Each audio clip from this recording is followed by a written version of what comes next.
Welcome to the World War I History Podcast, produced by the MacArthur Memorial, a museum and research center dedicated to preserving and presenting the history of General Douglas MacArthur, which includes the story of World War I and that of the millions of men and women who served in that war. In October 2016, the World War I Historical Association hosted a World War I Centennial Symposium at the MacArthur Memorial. The symposium focused on the year 1916.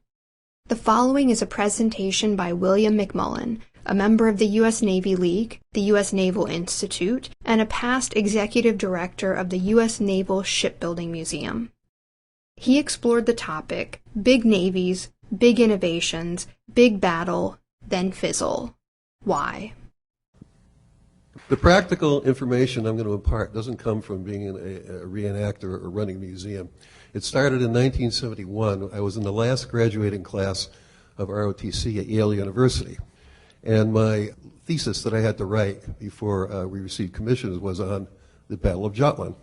And at that time, the Battle of Jutland was just another battle. World War II was the preeminent thing we were studying. Later on, after being a damage control officer for a number of years, I wound up attached to the Naval Historical Center in Washington, D.C. And my job was, I was part of a team to decide whether or not we were going to reactivate the heavy cruisers of the Des Moines class or the Iowa class battleships as cruise missile carriers. This was during the Reagan administration and John Lehman, who was the Secretary of the Navy at the time. And we had people who were experts on missiles or experts on all kinds of things with the ship, but my part was survivability, engineering, casualty, and keeping the ship afloat. So that's what I got to look at. And I was very surprised to find, as I was doing the research, that a lot of what went into our, at that time they were called dreadnoughts and battleships, we actually incorporated into every refit of our ships from 1921 on. And we did that by studying the German ships that were given to us as war prizes. Ostfriesland is the one everybody always remembers, because it took Billy Mitchell days to sink as a stationary target. And there was a reason for that. There was no crew on board, there was no damage control, yet the ship remained afloat. That has to do a lot with the way it was constructed. So I'm going to try to, in the amount of time that I have, to talk about the difference between the British, what was running their psyche, their thinking, and their tradition, and Germany. And if I have time, maybe if I don't, we can save this for another time, the United States, which was in the wings. 19th century, new era unfolds. Three powers represented by certain things that were nationalistic for each one. Tradition in the Royal Navy, ambition, the Imperial German Navy, and transition of the United States Navy. Now, those three things are part and parcel of the psychology of what each of the planning divisions of those countries had in determining how they were going to design their ships. There's a big evolution of technology going on, and this was between armor, gunnery, fire control, types of guns that were used. The industrial capacities of each of these countries was also very, very important to how they were going to design these ships and what they could do in order to get the ships that they really wanted.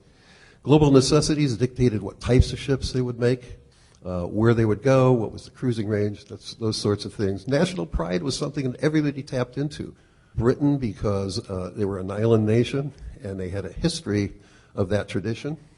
Germany, because the Kaiser wanted to be as good, if not better, than what Britain was doing. He was always very, very interested in having a navy.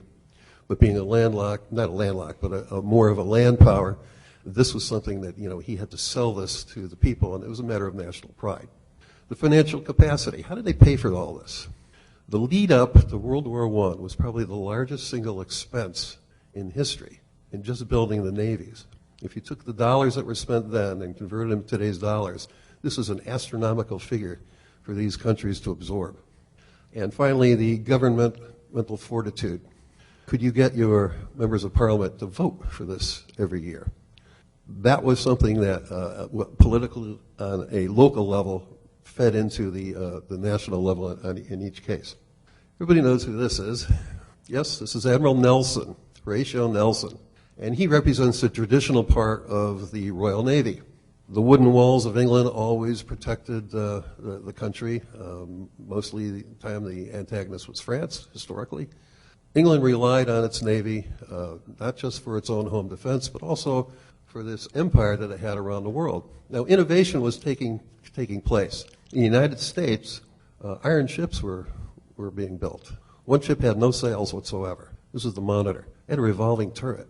This was like incredible to the British. How could you have a Navy that does that? Well, it was a riverine Navy that the United States was creating at that time, so it was a little bit different from what Britain needed. She created, this is the HMS Warrior, which is in the Portsmouth Naval Shipyard. If you ever get over there, take a look at it, because this is the epitome of a Royal Navy around, from 1850 to about 1870. She had breech-loading guns. Breech-loading gun was a love-hate relationship with the Royal Navy. Couldn't make up their minds whether muzzle loaders were the best way to go because they hardly ever exploded when you fired them. Breech-loading guns were always suspect, but it depended on how you could engineer that locking mechanism in the breech that made the difference. That was on board the HMS Warrior, by the way. They came up with some new designs. Now, you'll note that in the center of the ship, right below the funnel or the smokestack, there's a turret. These turrets had muzzle-loading guns. It's also at the lowest part of the ship, just above the waterline, where they changed the color of the vessel. This is because they wanted to direct enemy fire onto the superstructures above and not hit those turrets. It's a great idea, except when there's a heavy seaway and you take on water through that same turret, which is what happened. The ships capsized and sank. They then decided that, well, let's be a little more modern. So they put the muzzle loaders on board the ships that were, again, low in the water, but you had a citadel, basically, to protect the engines.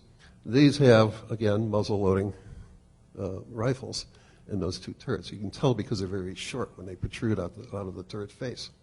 This was a very, very revolutionary thing. You don't see there are no sails on there. They got a little bigger, and they also decided that, well, technology is going by leaps and bounds every few years. Last night I had some models outside of the area where we had dinner, and the very, very smallest of those were in the same scale as we had in the First World War, which was the later, larger ones. All this was over a period between 20 and 30 years. So the technology every year made something more obsolete. For Britain, it was really, really hard, because they did have this tradition. And they wanted to hold on to it, but they couldn't hold on to a tradition long enough if it only lasted 6 months. What they decided to do was to come up with a formula to protect their vessels. And this came right up until World War I. And that was for every inch that you had in the gun circumference, say 13-inch gun, 15-inch gun, which is the largest, you'd have to have an equal amount of armor. Well, that's really not practical because you actually have to make the ship move, and the engines have to be powerful enough to do this, and you wound up with small ships that were more like flat irons that would, sink to the bottom. And so they decided, well, what's the best way to do that? Well, don't put a turret. Have the guns just out in the open. Well, if you're serving those guns, that's really not the best thing for your well-being in terms of a battle, and also in terms of a heavy sea. There you see a pretty good example of what they look like with no turret. So the guns were perfectly exposed to the elements, enemy fire, everything else. They did raise the freeboard a little bit because of the saving in the weight. It's a little picture of what the guns look like on the deck. And the armor that protected those guns really wasn't the guns. It was the ammunition hoist down below. That was called the barbette. This period lasted for about 8 years doing this. One of the things that came out of this, and this is where the tradition and the technology doesn't add up, Austria and Italy fought a very short war. It was a naval war. And at the Battle of Lissa in the Adriatic, there was some fancy ramming done because they couldn't get close enough to get all the guns to bear on each other. The ram bow became the rage. They were put on every ship. In fact, Dreadnought had a ram bow. This guy changed all that. This is Captain Percy Scott. And he had this idea that instead of having every gun fire as it came to bear on the enemy, why don't we have a centralized fire control where somebody decides when to fire all the guns at one time to concentrate on a target? This guy, he actually took and he transformed the thinking of every one of the major navies, hierarchy into thinking about global warfare. This is Alfred Thayer Mahan. It was an American nerd, if you would, at the Naval War College in Newport, Rhode Island. And he wrote a book called The Influence of Sea Power. That book was read by Jackie Fisher, it was read by Kaiser Wilhelm, who really took it as one of his Bibles. It went everywhere that he went. And by Theodore Roosevelt, at that time, who was President of the United States after becoming Secretary of the Navy for years. That tradition and the innovation are both shown in this particular photograph, which is HMS Dreadnought in the background. And those are submarines. Those are E-class submarines. Now, Jackie Fisher, who invented the Dreadnought, supposedly, and battle cruisers, also was a very big proponent of submarines. And he was an iconoclast among the Royal Navy because they thought submarines were, un-English. And the Dreadnought just represented, what Britain was all about. This fellow was on board a ship that had barbette turrets. Unfortunately, this was HMS Victoria, which was sunk in an accident by a ram bow, but it was another vessel in the Royal Navy. And he was lucky to get out alive. He was sick at the time. He was in his cabin, stumbled out on deck just as the ship capsized and was washed away. That's John Jellicoe, who later became the admiral in charge of Grand Fleet at the Battle of Jutland. Now, this was Admiral Fisher's pride and joy. This is HMS Dreadnought. The United States had actually designed a Dreadnought, but it took so long to build things in the United States that by the time it was finished, it was after Dreadnought was completed. But Dreadnought was interesting because she had turbines, which is the first time they used turbines in a large vessel. She had guns that were 12-inch guns, which were high-velocity type guns, and you notice that they were not all on the center line. This is something they still hadn't quite gotten rid of, and the fact that you could have a broadside on either side, but you're still 2 guns short of everything you had on board. The British explained that away by saying that the other turret was in reserve. All you had to do is reverse course, and you have 2 more guns that you could bring on. She was, at her time, made every other vessel in the fleet obsolete. What did that do? Well, that created a level playing field. Later on, this is the Queen Elizabeth. Now, last night there was a model that was there, but it was in the 1941 configuration. These were super dreadnoughts. This meant that they operated first on oil rather than coal. So coaling stations that you had all around the world you didn't need. Oil was quicker to burn. You got higher rate of steam. You get steam up really quick. You could regulate how much you need. You didn't keep throwing coal into the furnaces. You didn't have to do coaling, which was one of the things that was excruciatingly painful for crews to deal with. The only problem was, and this went back to the local initiative and the resolve, was that the best coal for the Royal Navy really was from Wales and Northern England. And so those members of Parliament who lived in those areas didn't like the idea that the Navy was going to turn all of its vessels into oil-burning vessels. There were 2 people who were in what was used to call Syria. Syria covered Saudi Arabia, parts of Iran, and Jordan, that whole area. One was T.E. Lawrence, who was an archaeologist. He also did some prospecting. And William Yale. William Yale was a descendant of the founder of Yale University, but they had lost all their money, and he was working for John Rockefeller and a representative of Standard Oil in New Jersey. And they both found that the Middle East, especially Saudi Arabia, had an awful lot of oil under the sand. And so that became a target for the British to look at as, we can maybe control this area. Sykes-Picot, they wound up with the southern part where all the oil was. The French got basically the desert up to the north. And so this became part of what we now are still living with for the legacy of what happened in the Middle East. And it really came from the idea, basically, that the Royal Navy needed to have oil, and that was where the oil reserves that we knew about existed. This is Resolution class. Again, this is where innovation comes into play, and also the amount of money that you're going to be willing to spend in order to pay for that. Resolution was 2 knots slower than the Queen Elizabeth's. They also made it through to World War II, as the Queen Elizabeth's did, but because they were slower, they didn't have as much armor. A lot of the machinery on board was like downsized a bit. So we would call today fast battleships of the Queen Elizabeth class, which made it through all the way through World War II, really acquitted themselves very, very well. These were relegated to second tier in the Second World War, but they were still very, very good vessels at the Battle of Jutland. That's another view of the same ship. The other thing that came about, and this was through Admiral Fisher, it was the idea that let's put some big guns on basically, which is a very, very heavy cruiser. This is the battle cruiser. The idea was this could take part in defending the empire. You're not going to send the home fleet to Singapore or Australia or somewhere else, where you may have to defend. But you could send a squadron of ships that were bigger than anything else, faster than anything else, more heavily armed than any other vessel. And he referred to them as the splendid cats. This is the first iteration, which you see all the guns are located on one main deck. Nothing is superimposed. They started to put them in echelon, which is what the first generation of German battlecruisers did. And by the way, the Germans did jump into the act and started to create battlecruisers as well. They were thinly armored, and this was something that was going to plague them through their career. This is views of the battle. This is the next generation of the battlecruiser, where they actually superimpose the gun up one deck, up forward, and they put them all on the center line, although they could have done the same in the stern area. Later, they did that, and they were very, very imposing ships. They looked great, in parades and things. This is the epitome of the battlecruiser design. It was designed and came out in 1916, same time as Battle of Jutland, and they included some of the things that they learned from that battle. This is HMS Hood, and everybody knows what happened with HMS Hood.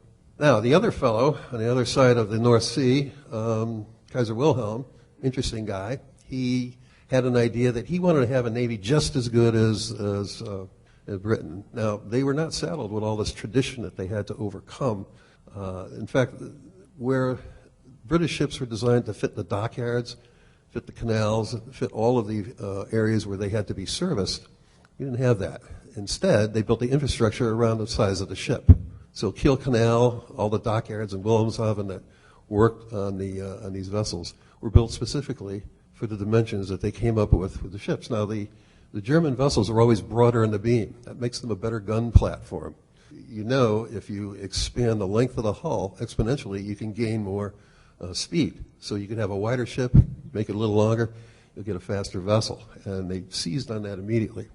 The other thing they did was they had cutoffs in their feed system for ammunition. In other words, as a shell or powder came up through the ship, as it went through one deck, an automatic door would close behind it. You get to the next one, another one would close behind that until it got up to the gun platform. This meant that if you got a hit in the top, sparks or the fire would not travel down and explode the magazine.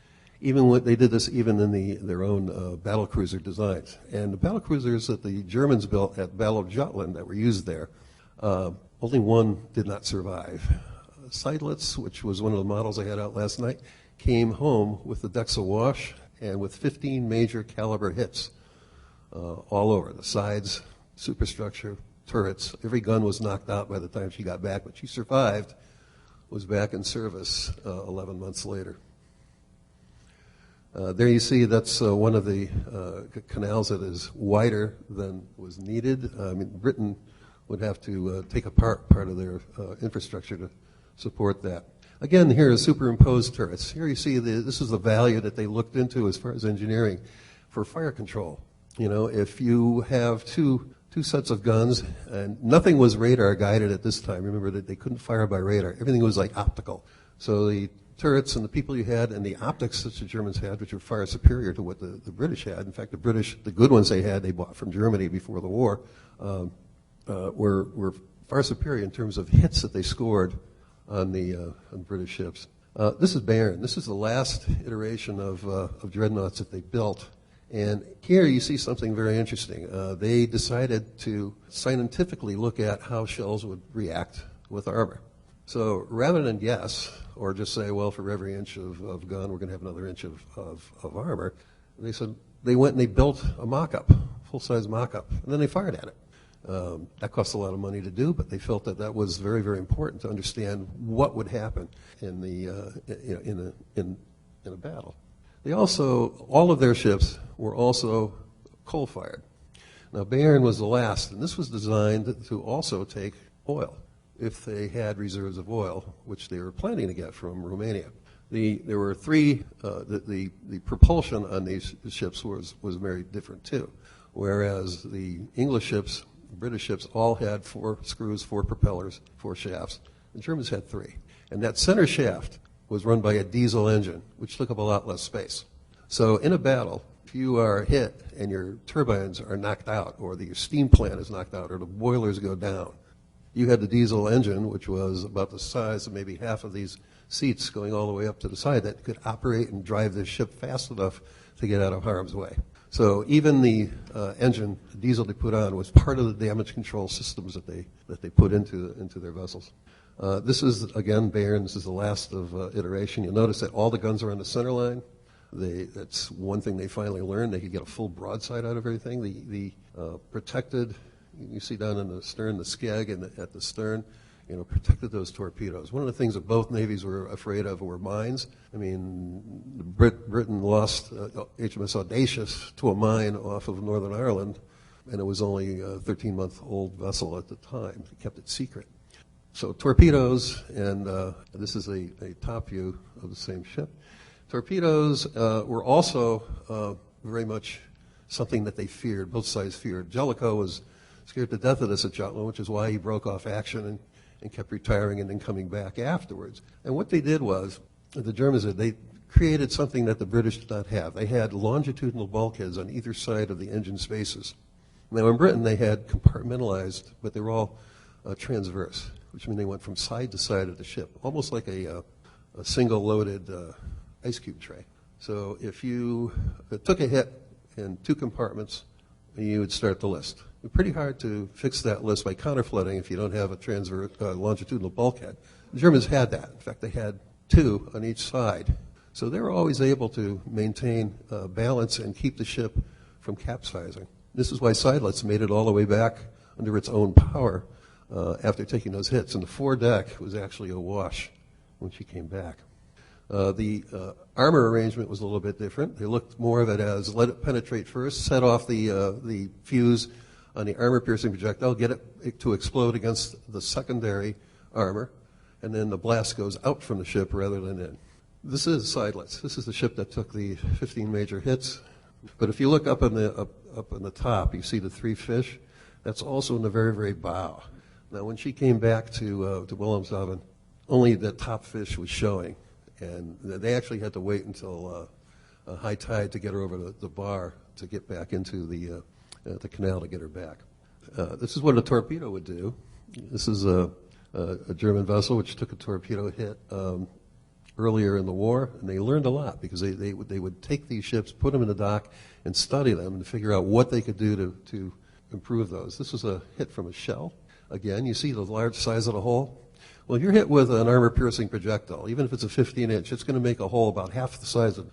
That's it. And then it's going to explode inside and create a lot of damage. Here, it hit that secondary armor-plated bulkhead, exploded, and the blast went out. You see the way the sides sort of open out on the back frame. The one bent in was the initial entry position. The blast itself went outward. So they were very, very smart about what they did. This is just a view of typical broadside elevation. This is Seydlitz. This is actually in port after the Battle of Jutland.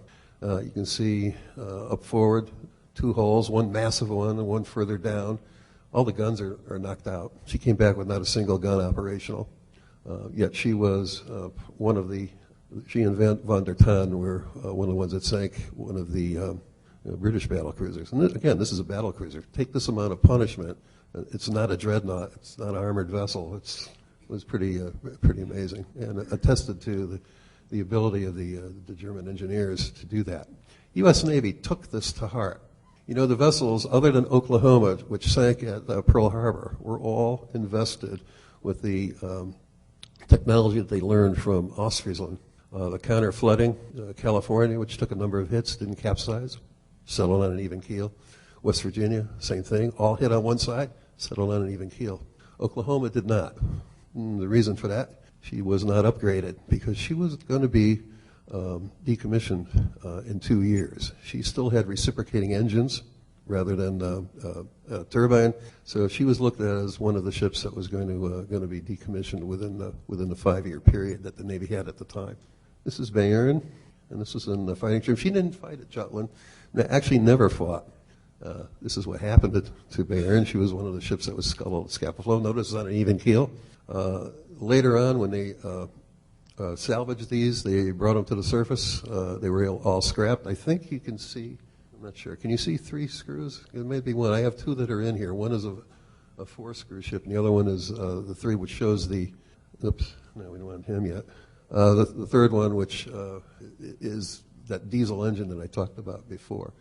Some of these ships are still at the bottom, but most were actually raised. And it was a pretty interesting salvage operation, too. The British hired a bunch of German engineers to come in and help them with the salvage. That was always sort of ironic. This is the other fellow who was very interested in navies, and he was part of what the transition period was for the Navy. This is USS Hartford, Farragut's flagship at Battle of Mobile Bay, wooden, steam-powered. It has a full rig. This was the dominant feature of technology coming out of the United States. This is the turret of the USS Monitor, which they have at the museum just down the road. However, for a long, long time, the United States did not put any money into its Navy. In fact, one Secretary of the Navy who was appointed, I think it was under Chester Alan Arthur, didn't know that ships were actually hollow, that you would go inside. He thought they were all, there was just solid things and you walked around and somehow they floated. Well, the tradition that they had was to get away from, they didn't want to have monitors. You couldn't take a monitor across the ocean. It wasn't really practical.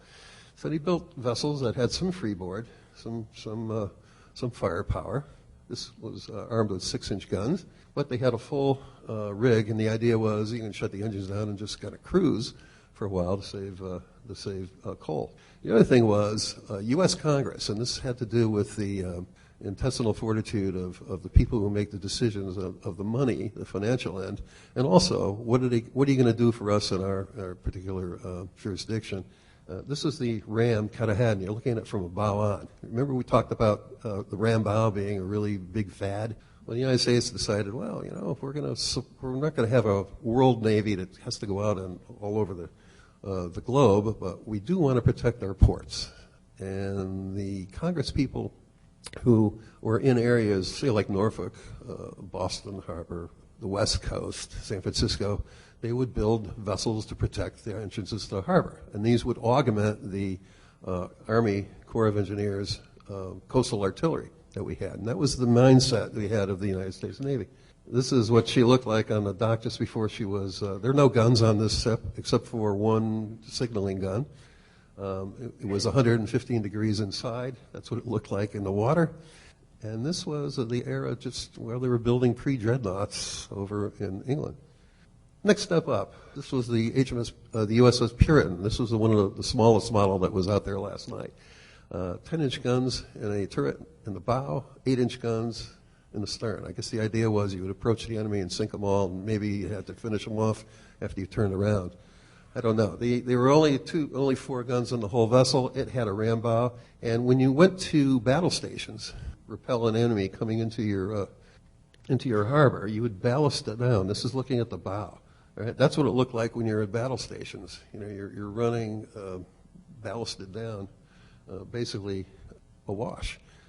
I like the little doghouse there between the guns in the front. That's to keep the rain out of one of the ventilators that they have. This was Texas. This is the other small model I had last night. And Texas had 2 guns and a turret in echelon on either side. There you see there's the turret with the 1 gun and the crew. And Texas was a second-class battleship. Kearsarge was the first beginnings of stirring of creating seagoing vessels. And Kearsarge had an interesting thing. They put an 8-inch turret on top of a 10-inch turret, fore and aft, and then sticking to the old tradition, they had casemate guns along the side. Kearsarge lasted a long time. Yeah, that's Kearsarge crossing the equator. A bow-on view, you'll see those big cranes. In fact, the last use of this ship was in the 40s. She lasted that long. She turned into a crane ship for the Navy for a number of years. They used to love to have pictures taken. Nobody would ever go to battle like this, but they loved to have these pictures taken, and a number of U.S. Naval archive that showed different ships like that. This became the next generation. There's a turret on either end. There you see. This is the Illinois class. Notice the two funnels, smokestacks on either side. This ship lasted and was actually in New York Harbor and was used for the New York Naval Militia during World War II to train officers going through the, not ROTC, what do they call that, the metal block? OCS, that's right. The other thing that was uniquely American, and this was the first Dreadnought, right? This is the South Carolina, are the cage masts. Those are designed so that if an enemy shell hit it, it would go through, wouldn't collapse. It was a great idea, and that we can put our fellows up at the very, very top there to do our spotting, and they'd feel very safe. Didn't work that way. Actually, in a storm, one of those folded over, and there were three that were in the foretop were actually killed. But we kept that, and that became uniquely American for a number of years. This is a real dreadnought. That's the freeboard. You're able to actually go into the Atlantic or the Pacific and live. Part of the reason that the German Navy had low freeboard in their ships is because they didn't worry about going around the world to save their empire. Their empire was pretty much landlocked in the other places of the world except for the Pacific. And so their accommodations for their crews were almost based on 2-week sorties. Whereas Britain would have enough room for their sailors to be comfortable aboard the ships, the Germans weren't, because they were only looking at using those ships in the North Sea. So they were designed for the North Sea, whereas Britain designed their ships to go around the world. Thank you for listening. If you have any questions, suggestions, or comments, please contact Amanda Williams at amanda.williams@norfolk.gov.